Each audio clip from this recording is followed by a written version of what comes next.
সুপ্রিয় দর্শক, আসসালামু আলাইকুম। আপনাদের সবাইকে স্বাগত জানাচ্ছি এখনকার আলোচনা। আপনাদের সঙ্গে আছি আমি সিরাজুল ইসলাম।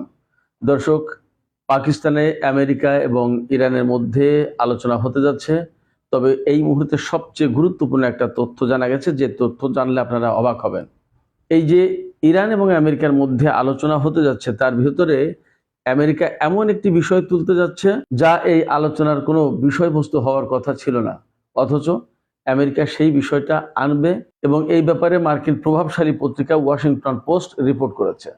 এই রিপোর্টে বলা হয়েছে, মার্কিন প্রতিনিধি দলের নেতৃত্ব দেবেন জেডি ভ্যান্স, ভাইস প্রেসিডেন্ট, এবং তিনি এই বিষয়টি তুলবেন। সেই বিষয়টি কি, আমি বিস্তারিত আলোচনায় বলবো, আশা করি সঙ্গে থাকবেন।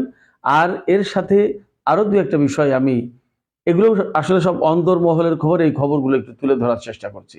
একটা বিষয় হচ্ছে, আমেরিকা যে ইরানের সভ্যতা মুছে দেওয়ার কথা বলেছিল, কিন্তু তারপরে পিছু হটলো কেন? এর ভিতরে অনেকগুলো কারণ ছিল। একটা গুরুত্বপূর্ণ কারণ, পারস্য উপসাগর দিয়ে বা হরমুজ প্রণালী দিয়ে যে কেবল গেছে, ইন্টারনেট কেবল, সারা বিশ্বে যে যোগাযোগের ব্যবস্থা, তার বেশিরভাগ কিন্তু এখান দিয়ে। এটা কেটে দেওয়ার হুমকি দিয়েছিল ইরান। আমেরিকা এবং ইসরায়েলের মাথা খারাপ হয়ে গিয়েছিল তখন। আরেকটা ব্যাপার হচ্ছে যে, আজকে শুক্রবার আলোচনার কথা ছিল। এই আলোচনা কখন হচ্ছে আমি আপনাদেরকে জানাই, এই আলোচনা আজকে হচ্ছে না।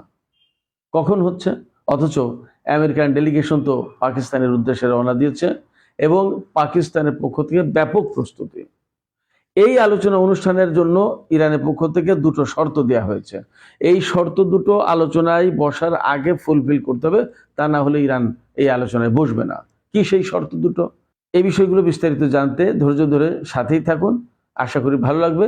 আর ভিডিও যদি সত্যি ভালো লাগে তাহলে লাইক কমেন্ট করতে ভুলবেন না, চ্যানেলটি সাবস্ক্রাইব করে সাথেই থাকবেন। দর্শক, চলুন মূল আলোচনায় চলে যাই। প্রথম কথা ছিল, পাকিস্তানের রাজধানী ইসলামাবাদে ইরান এবং আমেরিকার প্রতিনিধি দলের মধ্যে বৈঠক হবে। অনেক আলোচনা হয়েছিল, অনেক ডালপাল্লা ছড়ানো হয়েছিল, অনেক বক্তব্য ছিল। প্রথম বক্তব্য ছিল শুক্রবারে হচ্ছে, তারপরে কথা ছিল যে একেবারে মুখোমুখি এই প্রথম আলোচনায় বসবে।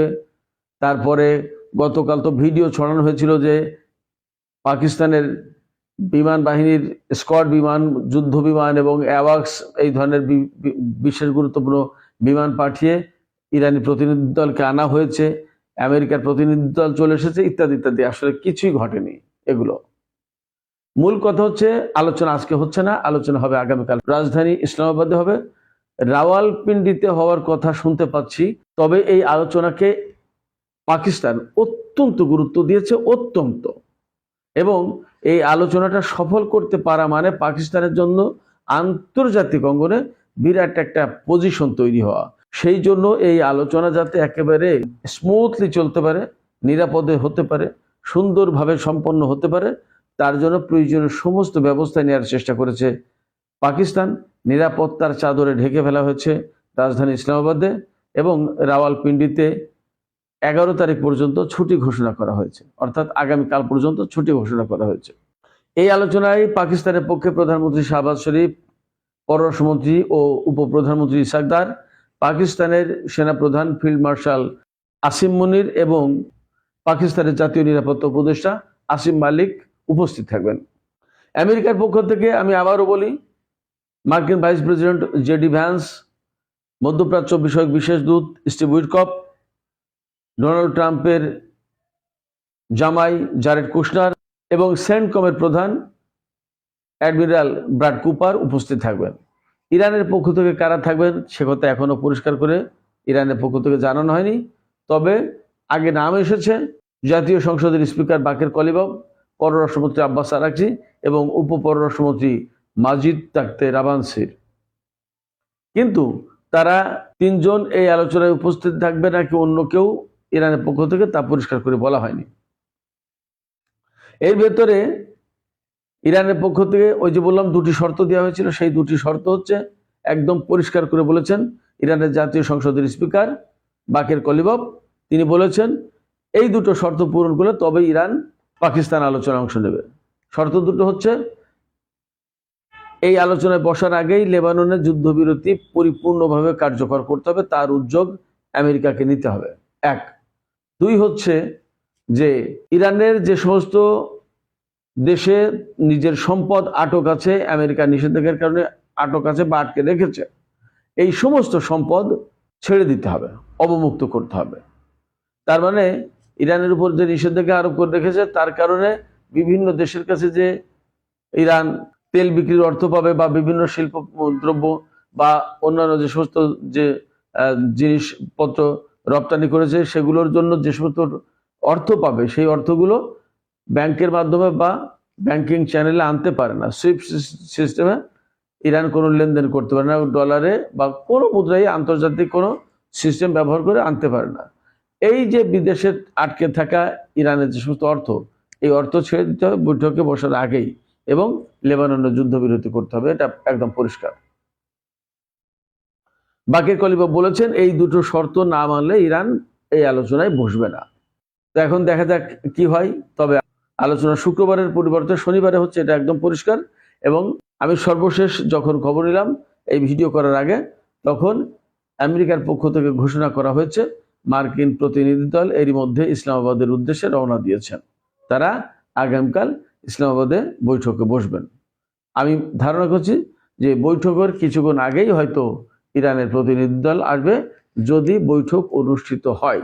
এখন সবচেয়ে গুরুত্বপূর্ণ ব্যাপার যেটা, সেটা হচ্ছে আমেরিকা এই বৈঠকে আসলে কি দাবি করতে যাচ্ছে। আমি প্রথমে যেটা বলেছিলাম যে ওয়াশিংটন পোস্ট একটা রিপোর্ট প্রকাশ করেছে, সেই রিপোর্টে বলা হয়েছে এই বৈঠকে, অর্থাৎ পাকিস্তান বৈঠকে 10 দফা, ইরানের 10 দফা নিয়ে আলোচনা হবে, যুদ্ধবিরতির ব্যাপারে বা যুদ্ধের অবসানের ব্যাপারে অনেক বিষয় আলোচনা হবে। তার ভিতরে গুরুত্বপূর্ণ একটা বিষয় নিয়ে আলোচনা করবে আমেরিকা। অথচ এই বিষয়টা যে আলোচনা হবে এটা আমি ভাবিনি, হয়তো পৃথিবীর অনেককেই এই বিষয়টা নিয়ে ভাবেনি। সেই বিষয়টা হচ্ছে যে আমেরিকা দাবি করবে কিছু মার্কিন নাগরিককে মুক্তি দেওয়ার, অর্থাৎ ইরানের হাতে যে সমস্ত মার্কিন নাগরিক আটক আছে তাদেরকে মুক্তি দিতে হবে। এটা অন্যতম প্রধান বড় দাবিতে পরিণত হবে আমেরিকার। এখন প্রশ্ন হচ্ছে এই মুক্তি কাদের মুক্তি, কারা বন্দী আছে এবং কাদের মুক্তি চাইছেন আমেরিকা, এবং এই রকমের একটা হাই স্টেক ডিসকাশনে, এই রকম একটা হাই ভলিউম বা হাই স্টেক ডিসকাশনে আমেরিকা কাদের মুক্তি চাইছে এবং তারা আমেরিকার জন্য কেন এত গুরুত্বপূর্ণ, কারা তারা, নাম কিন্তু পরিষ্কার করে প্রকাশ করছে না, অথচ তাদের মুক্তি চায় আমেরিকা। ঘটনাটা কি আমি আপনাদেরকে একটু বলি।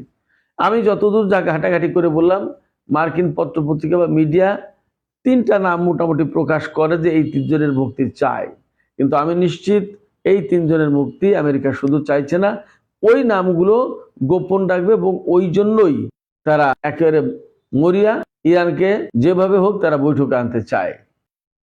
3টা নাম কাদের কাদের প্রকাশ হয়েছে মোটামুটি ভাবে আমি আপনাদেরকে বলি। একটা নাম হচ্ছে রেজা ওয়ালিজাদে, তিনি হচ্ছেন ইরানি আমেরিকান সাংবাদিক, তিনি 2024 সালে আটক হয়েছিলেন ইরান থেকে। আরেকটা নাম হচ্ছে আফারিন মুহাজের, তিনি ইরানে সরকার বিরোধী অ্যাক্টিভিস্ট ছিলেন। আরেকটা নাম হচ্ছে কামরান হেকমাতি, তিনি নিউ ইয়র্ক ভিত্তিক একজন ইরানি ব্যবসায়ী, তার বিরুদ্ধে গুপ্তচর বৃত্তির অভিযোগ রয়েছে। আমি এই 3 জনের নাম বললাম বা নাম শুনলাম, কিন্তু আমি ব্যক্তিগতভাবে মনে করছি না যে এই 3 জন ব্যক্তির শুধু মুক্তির জন্য মার্কিন প্রতিনিধি দল বা মার্কিন ভাইস প্রেসিডেন্ট জেডি ভ্যান্সের নেতৃত্বাধীন এই প্রতিনিধি দল ইরানের কাছে এত জোর দাবি জানাবে, জোর সুপারিশ করবে। অথচ এই বৈঠকটা হচ্ছে বিশ্ব বদলে যাওয়ার একেবারে সন্ধিক্ষণে থাকা একটা সময়ের বৈঠক, যে বৈঠকের সফলতা ব্যর্থতার সাথে অনেক কিছু নির্ভর করছে। যদি এই বৈঠক সফল হয় তাহলে ইরানের দাবি মেনে নিতে হবে, এবং যদি মেনে নিতে হয় তাহলে বিশ্বের ইতিহাস বদলে যাবে। আর যদি ইরানের দাবি মেনে না নেয়, এই বৈঠক সফল না হয়, তাহলে আরেক দফা চূড়ান্ত যুদ্ধ হবে, এবং সেই যুদ্ধের ভেতর দিয়েও মধ্যপ্রাচ্য আমেরিকার ইতিহাসের অনেক কিছু রদবদল হবে। এইরকম একটা বৈঠকে মার্কিন নাগরিকদের দাবির কথা বলছেন বা বলবেন জেডি ভ্যান্স, সেই নাগরিক কারা আমার সন্দেহ কিন্তু ভিন্ন জায়গায়। দর্শক, আপনাদের কি কোনো সন্দেহ আছে? সেই সন্দেহের কথা কমেন্টে জানাতে পারেন। আমি শেষ পর্যায়ে এ ব্যাপারে একটু আপনাদের মতামত জানতে চাইব। ভেতরেই আগে জানিয়ে রাখলাম, আমার সন্দেহ যাদের নিয়ে তারা হচ্ছেন এই যে ইস্পাহান অভিযান আমেরিকার পক্ষ থেকে, কিছুদিন আগে খুজেস্তান প্রদেশে বিমান বিধ্বস্ত হলো এবং সেই পাইলট একজনকে উদ্ধার করার দাবি করলো, আর একজন ওয়েপন অফিসার অর্থাৎ অস্ত্র হ্যান্ডেল করা যে ব্যক্তি বিমানের সেকেন্ড ম্যান হিসেবে ছিলেন, তাকে উদ্ধার করার জন্য খুজেস্তানে অভিযান না চালিয়ে 300-400 কিলোমিটার দূরবর্তী পথ ইস্পাহানে অভিযান চালিয়েছেন। খুজেস্তান হচ্ছে কুয়েত ইরাক সীমান্তের কাছাকাছি অনেকটা, আর ইস্পাহান হচ্ছে একেবারে মধ্য অঞ্চলে ইরানের, বহু দূরের পথ। সেখানে অভিযান চালাতে গিয়েছে পাইলট উদ্ধারের। কিন্তু সেই পাইলট উদ্ধার অভিযান করতে গিয়ে কি হয়েছিল আপনাদের মনে আছে নিশ্চয়ই, একেবারে ধ্বংস হয়ে গেছে মার্কিন উদ্ধার অভিযান, সোকল্ড উদ্ধার অভিযান বলছে তারা, যে নাম দিয়েছে আমি সেই নাম আপাতত মেনে নিয়ে বলছি। তাদের কয়েকটা C-130 বিমান বা এই ধরনের বড় বড় পরিবহন বিমান ধ্বংস হয়েছে, জঙ্গি বিমান ধ্বংস হয়েছে, হেলিকপ্টার ধ্বংস হয়েছে, ব্ল্যাক হক থেকে শুরু করে ব্ল্যাক বার্ড, আরো নানান রকমের ব্যাপার স্যাপার, বহু রকমের হেলিকপ্টার। একবার দেখেছেন তো আপনারা, ভিডিওতে ছড়িয়ে পড়েছে যে বিরাট একটা এরিয়া নিয়ে একের ভেঙে চুরে পুড়ে তছনছ হয়ে পড়ে রয়েছে, একটা দুটো বিমান না। প্রশ্ন হচ্ছে, আমি সবসময় এই প্রশ্ন তুলছি, এই বিমানগুলো ধ্বংস, এই হেলিকপ্টার ধ্বংসগুলো কিন্তু মার্কিন সেনারা বলছে যে আমরা ধ্বংস করে দিয়েছি, কিন্তু আমি ব্যক্তিগতভাবে বিশ্বাস করছি না এই কথা। ঘটনা কিন্তু অন্যটা। কি সেই ঘটনা? এখানেই আসল কথা। এই সমস্ত বিমান ধ্বংস হয়েছে ইরানিদের হামলার মুখে, এবং সেখানে বহু মার্কিন সেনা মারা টারা গেছে এবং অনেকে আটক হয়েছে, কোনো মতেই রক্ষা পায়নি। এই আটক সেনা এবং পাইলটদের উদ্ধারের জন্য, মুক্তির জন্য দাবি জানাবে আমেরিকা। এটা হলো আমার দৃঢ় বিশ্বাস, আমার ক্যালকুলেশন, আমার বিশ্বাস এইটা বলে। এখন বাদ বাকি কি হবে, বাস্তবতা কি, দেখা যাক। ইস্পাহান অভিযানে ব্যাপকভাবে ব্যর্থতার পরিচয় দেওয়ার পর ডোনাল্ড ট্রাম্প আলটিমেটাম দেয় এবং সভ্যতা মুছে ফেলার হুমকি দেয়। এত কিছুর পরেও কিন্তু সেই হামলা আর সেই দিকে যেতে পারেনি। অনেকগুলো সমীকরণ, অনেকগুলো কারণ ছিল, তার ভিতরে আমি ব্যক্তিগতভাবে মনে করি যে অনেকগুলো মার্কিন সেনা ইরানের হাতে আটক থাকতে পারে, আটক হয়েছে। আমার এই ধারণা, আমার এই বিশ্লেষণ, আমার অনুমান ভুল হতে পারে, কিন্তু আমার বিশ্বাস এই ঘটনা এখানেই।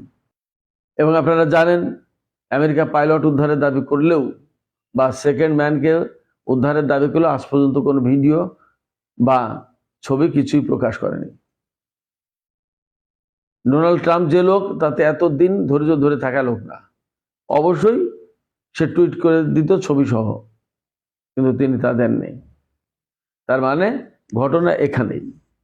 সেক্ষেত্রে বন্দীদের নিয়ে আমার ধারণা যদি সঠিক হয়, ইরান যদি বন্দীদের নিয়ে দর কষাকষি করে, তাহলে ব্যাপক অঙ্কের ছাড়, ব্যাপক অঙ্কের ক্ষতিপূরণ দেওয়া ছাড়া আমেরিকার সম্ভবত আর উপায় থাকবে না। এদিকে এই আলোচনা বা বন্দীদের যদি মুক্ত করতে হয়, তাহলে আলোচনায় বসতেই হবে। আর আলোচনায় বসতে গেলে শর্ত দিয়েছে যে লেবাননে পরিপূর্ণভাবে যুদ্ধবিরতি কার্যকর করতে হবে এবং ইরানি যত অ্যাসেট আছে সমস্ত অ্যাসেট এই আলোচনার আগেই ছেড়ে দিতে হবে, যাতে ইরান নিয়ে নিতে পারে। সবকিছু মিলে বেশ জটিল কুটিল একটা আলোচনা হতে যাচ্ছে। আলোচনা কতটুকু সফল হয় সেটা দেখার ব্যাপার। এর ভিতরে আপনাদেরকে আমি আর একটা গুরুত্বপূর্ণ তথ্য জানিয়ে আজকের আলোচনা শেষ করি। সেই তথ্যটা হচ্ছে, এরই মধ্যে গতকালকেই সম্ভবত, বা আজকে, খবরটা আজকে বের হয়েছে, আমি আজকে জানতে পেরেছি, সৌদি পররাষ্ট্রমন্ত্রী প্রিন্স ফয়সাল বিন ফারহান এবং ইরানের পররাষ্ট্রমন্ত্রী আব্বাস আরাকচি টেলিফোনে কথা বলেছেন। এই যুদ্ধবিরতি, 14 দিনের যুদ্ধবিরতি কার্যকর হওয়ার একদিন পরেই তাদের ভেতরে আলোচনাটা হলো ফোনে, এবং দুই মন্ত্রী মূলত ইরান এবং সৌদি আরবের সম্পর্ক, মধ্যপ্রাচ্যের পরিস্থিতি, নিরাপত্তা পরিস্থিতি, সবকিছু, মধ্যপ্রাচ্যে যে চলমান ঘটনাগুলো, এই সমস্ত নিয়ে আলোচনা করেছেন। এবং এই আলোচনা পরে ধারণা করা হচ্ছে সৌদি আরব এবং ইরানের ভেতরে সম্পর্ক ডেভেলপ হবে, উন্নত হবে। আমি কিন্তু শুরু থেকে বলে আসছিলাম যে যতদূর বুঝতে পারি, মধ্যপ্রাচ্য থেকে মার্কিন ঘাঁটিগুলোর বিদায় চাই, মার্কিন সেনাদের বিদায় চাই, আরব দেশগুলোও। এখানে হয়তো সংযুক্ত আরব আমিরাত একটু ভিন্ন খেলা খেলছে। আপনারা জানেন সৌদি আরবের সাথে সংযুক্ত আরব আমিরাতের কিন্তু সম্পর্ক ভালো না। তো যাই হোক, সৌদি পররাষ্ট্রমন্ত্রীর এই ফোন ইরানের পররাষ্ট্রমন্ত্রীর সাথে এটাই প্রমাণ করে যে সৌদি আরব ইরানের সাথে সম্পর্ক চায় এবং মধ্যপ্রাচ্যের পরিস্থিতি কিন্তু বদলে যাচ্ছে, মোটামুটি সেই দিকেই পরিস্থিতি যাচ্ছে। সৌদি আরব যদি বলে যে আমার দেশ থেকে মার্কিন তোমরা সমস্ত সব সেনা ঘাঁটি সরিয়ে নাও, তাহলে গেছে। কাতার এবং ওমান তো বলবেই, কুয়েত তো সেই লাইনে যাবে, ইরাক থেকে তো নিয়েছে সরিয়ে, তাহলে মধ্যপ্রাচ্যে জায়গা থাকবে না আমেরিকার পা রাখার। আমরা আশা করব পাকিস্তানের এই আলোচনা সফল হবে, একটা ভয়াবহ যুদ্ধের চির অবসান ঘটবে এবং